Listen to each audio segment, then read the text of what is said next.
Dobar vam dan, vrijeme je za Vijesti Plus običnog radija.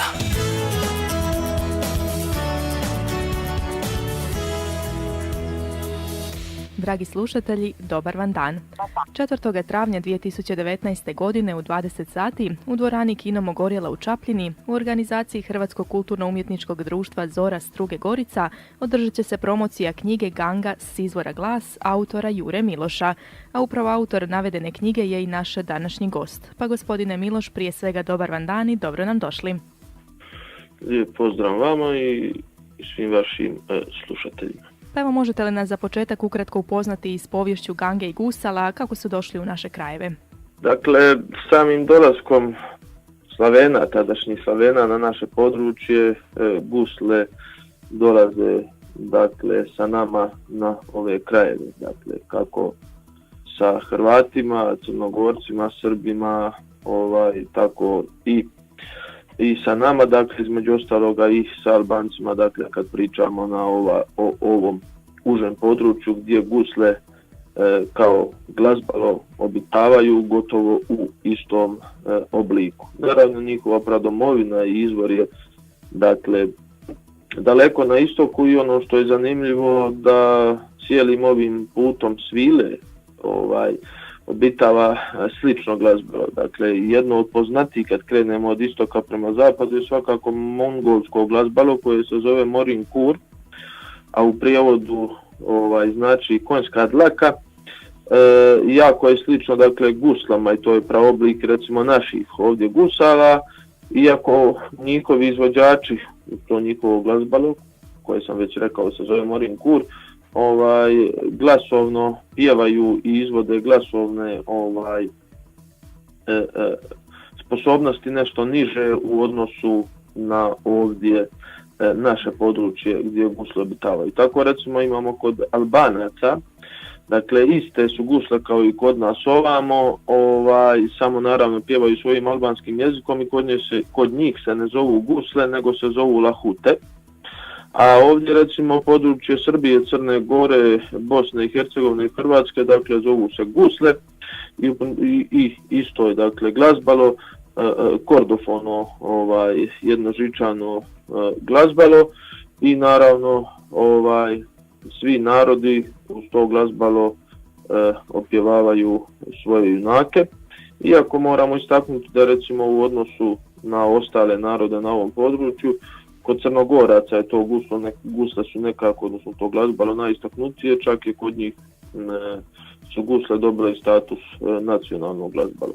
Što se tiče Gange, dakle, već u starim rimskim zapisima imamo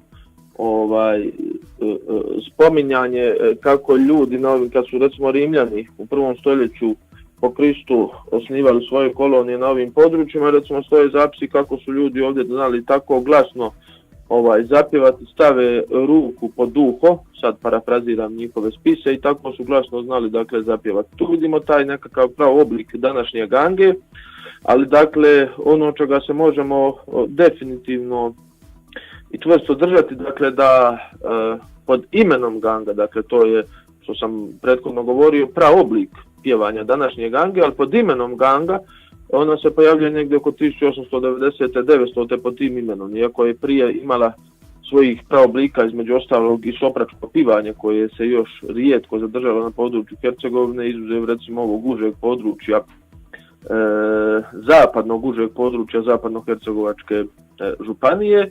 Ali da se vratimo, dakle, na samo ovo što smo spomenuli pod imenom Ganga od 1890 i 900. Dakle, tada imamo čvrste artefekta koji i zapise, zapravo verificirane informacije koji prethodno spomenuto potkrepljuju i već znamo po starim gangašima, dakle, kako su napjevi bili u samim tim početcima, opet naglašavam, od kad obitava pod nazivom Ganga pa sve evo do danas, tako da u punom smislu riječi možemo reći da je Ganga himna Hercegovine, jer prema istraživanjima mnogih utjecajnih znanstvenika smatra se da je Ganga nastala u trokutu Imotski posušje Grude. A koliko dugo se vi već bavite Gangom i kako ste osjetili tu povezanost i ljubav prema Gangi? Samom gangom se bavim od malena, dakle, od već mogu reći svoje nekakve životne dobi kad sam postao svjestan sebe ili kad sam počeo nekako razumljivije i jasnije izgovarati riječi.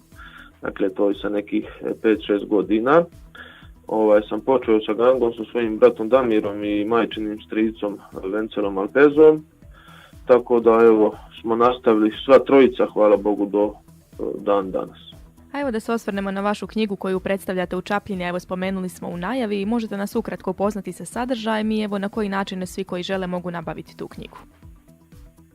Dakle, na početku samo moram neke stvari razjasniti. Dakle, autor pisanog dijela je gospodin Ante Kraljević, a ja sam urednik knjige, idejni začetnik cjelokupnog projekta, izvođač na samom CD-u i voditelj cjelokupnog projekta. Dakle, knjiga je dakle, ima svojih 6 poglavlja, a u njima se jasno objašnjavaju pojedini pojmovi o gangi.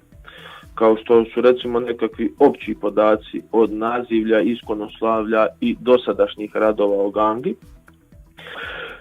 Odnos gange u stihu, dakle stihotvorba, sadržaj pismice u stihu, uporaba pismice u samom napjevu.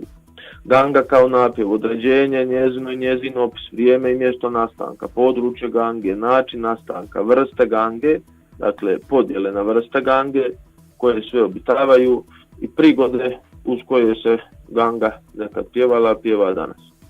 Ono što je jako zanimljivo, a o čemu se malo radova bavilo, da ovaj rad, odnosno antologija i cvijetnik o gangi govori i onomu što je dobro, a što loše otpjevana ganga.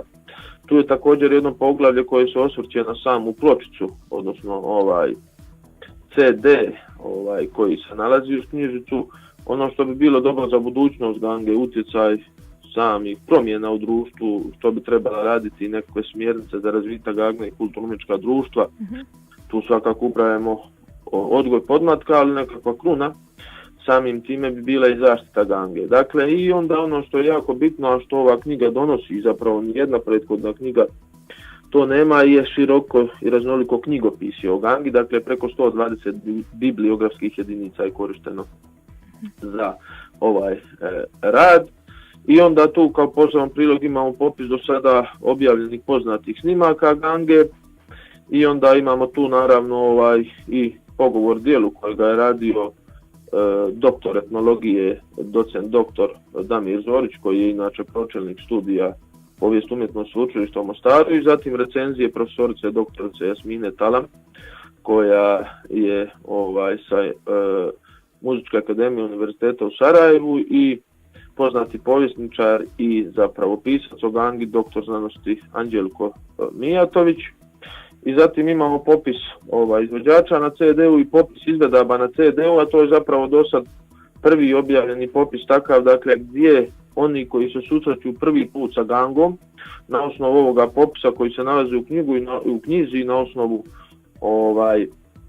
izvedaba na CD-u mogu učiti gangu, jer zapravo ovaj popis zorno i jasno govori što se govori u jednostiku, što se pjeva u dvostiku, gdje ulaze gangaši na prvi glas, gdje se priginje, gdje su stanke, koji su uzvici, koji su povici, dakle zorno i jasno mogu naučiti ono što žele sa ovoga CD-a, odnosno što im nije jasno samim slušanjem gange, mogu jednostavno pod tim rednim brojem u knjizi naći tu gangu gdje će im biti sve jasno razjašnjeno, zato zapravo što i je svrha ovog priručnika, odnosno i CD-a, odnosno antologije cvijetnika gange, da bude nekakav priručnik koji će ljudima dati smjer, jasne i zorne putokaze. Zapravo je jako bitno da se u knjizi zapravo nalazi sve ono što je bitno o gangi, a što smo prethodno već i napomenuli. Pa evo, možemo se pohvaliti da je od strane sve struke ova knjiga dobila laskavu titulu, da je zapravo do sad najveća antologija i cvijetnik koji je do sad rađen o gangi. A kolika je po vašem mišljenju važnost gange i gusala za očuvanje povijesti, kulture i tradicije hrvatskog naroda? Pa mislim, evo, ako se to nameće kao nekako zaključno pitanje, da iz ovoga svega što sam prije spomenuo, možemo reći da, evo, kako sam rekao da je ganga himna Hercegovine, dakle ganga je identitet naroda sa ovih područja koji ovdje obitava, koji je pjeva, a sami znamo šta znači očuvanje identiteta jednoga naroda, zapravo je to očuvanje samosvjesnosti i samostojnosti na onom području gdje taj narod obitava, a kroz to se nameću također i gusle, jer sam već spomenuo, one opjevavaju različite povijesne događaje i zapravo su svojedobno, dok narod nije bio toliko obrazovno educiran, niti je imao puno obrazovnih ustanova ni mogućnosti sebe educirati, one su bile nekakav glasnih povijesnih događanja i zbivanja, kako lokalnih, tako i svjetskih, jer su se zapravo i kroz gangu i kroz gusle opjevavali različiti događaji, različite prispodobe, bilo da se radi o tužnim slučajevima, radosnim slučajevima, borbenim slučajevima, dakle svega onoga što je vezano za povijest, kulturologiju, etnologiju, folkloristiku, jezikoslovlje i ostale slične stvari jednog naroda. Gospodine Miloš, vama puno hvala na izdvojenom vremenu za ovaj razgovor. Hvala vama i Gost naših današnjih Vijesti Plus bio je gospodin Jure Miloš. Razgovarali smo s njim o promociji knjige Ganga s izvora Glas, koja će se održati u dvorani Kino Mogorjela u Čapljini 4. travnja 2019. godine u 20 sati. U nastavku slušamo kratak reklamni blok, a potom opet najbolju domaću glazbu.